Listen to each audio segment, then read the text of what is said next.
Thanks for joining me in my home office. I'm a little bit more casual today, and that's for a reason. It's because when you take an online class, you can take it from home. You can take it in your pajamas. You can log on to the class in the morning, in the day, at the night, in the middle of the night, and we can all work together. We're all going to have different systems in which we organize ourselves to complete this class successfully.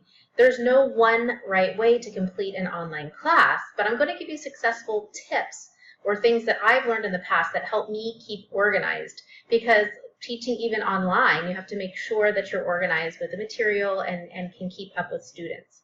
So here's the most important tip. Number one, scheduling time in your calendar for this class each week. And I actually like to do it on a weekly basis. So here's my mouse pad at home. It's actually called 5 days a week. And at the beginning of the week, on Monday, I sit down and I actually write down all the tasks that I need to do, Tuesday, Wednesday, Thursday, so I can cross them off on my calendar. This is, I know paper is getting obsolete, but I really still need that paper to keep me organized.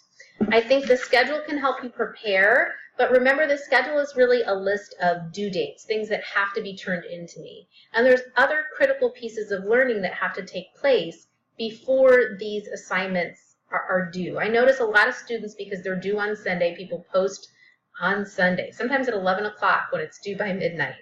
That's okay if you've been studying all week, but it's not okay if you open up the book on Sunday and decide to get started. So I think it's really important for you to figure out when you're going to be watching the lectures, when you're going to be reading the textbook, when you're going to be completing the activities, and when are you going to be doing the work that's assigned and participating in discussions.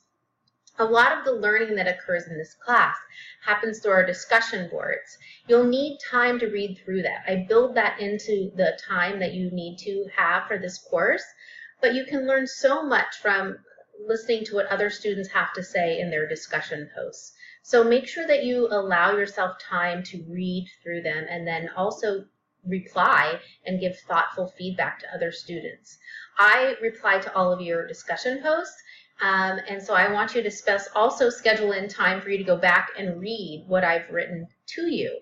I'm not writing it just for my own health. I'm writing it to give you advice, feedback, encouragement. It kind of depends on the type of the post. So make sure that you have figured out at the beginning of each week what's due in the module. I suggest you skim through the module and then kind of assign yourself tasks throughout the week.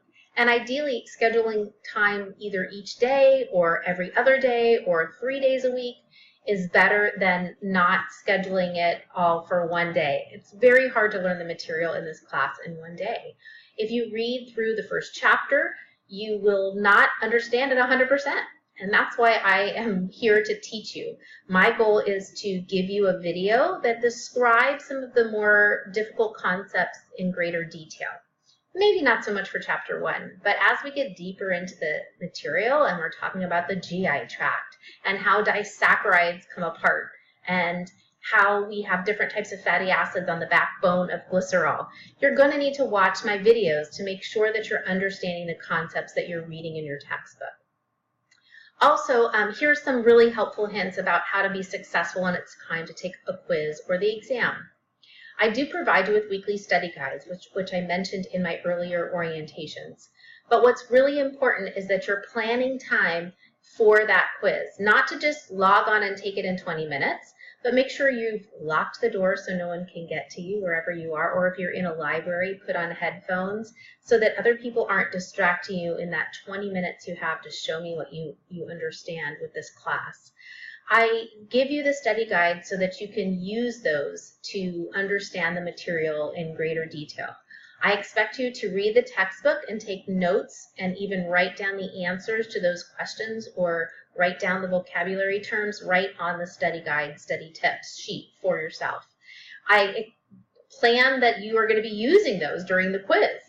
If they're blank, it's going to be hard to be successful on the quiz. It's much better if when you take the quiz that you are prepared. You need to prepare yourself by making sure that you've written down all the answers on your study guide. I think learning is best, people learn best when they are learning through multiple methods. Some of you may listen and understand material. Some of you may have to read it. And many of you may also have to write it. I actually learn best when I'm writing things out. So when you're watching my lecture videos, you can either use the lecture outline I provide and take notes on it, or you can just take your own notes and maybe then compare them to the overall outline so you can kind of see where there might be gaps in your learning or understanding, and then you can ask more questions of me online. So I think writing out the study tips, writing out those definitions and everything is very helpful. I also provide lots of activities throughout the course for you to practice your knowledge. You can take those activities over and over again. I also give you access to Quizlet, which are basically flashcards that were created by me for you to understand terminology, practice your terminology. There's lots of ways that you can use the Quizlet flashcards. And by understanding the terms, you'll definitely be able to understand the concepts in the class. I know sometimes students don't want to memorize terms, and it's not really about memorization so much, although there is a component of memory. Part of that understanding that term lets you then go deeper and understand the material that goes with it, right? If you don't know what a disaccharide is, you can't possibly learn about how it is a simple sugar versus a complex sugar. So please prepare for your learning. In terms of the exam, some students taking an online class get nervous when they have to take an on-campus exam. Don't be nervous. You'll be prepared if you've been preparing as I've discussed. And also, you can bring a 3x5-inch note card to the exam that you can use. You can write whatever you want on the front and back. I always suggest to students that they make that 3x5-inch note card the day before the exam. I will give a review of all of the study guides and any questions that you have to ask in a live conference, so you can actually talk to me sort of face-to-face. I can see your face if you put on your webcam, and that date is listed on your syllabus. If you can't make the live conference for whatever reason, work, family commitments, you will be able to review it it will be archived and saved, and then you can watch it at a later date. I do find, though, that students tell me it's much more useful to watch it live than record it, because the recording sometimes takes a lot of time to download and buffer. My other videos should go pretty smoothly for you.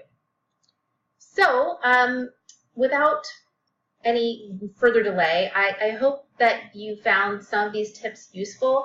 And again, reach out to me anytime you need help. I'm here in my home office, and I'm ready to help you. Or if you want to come to my on-campus hours, feel free to do that.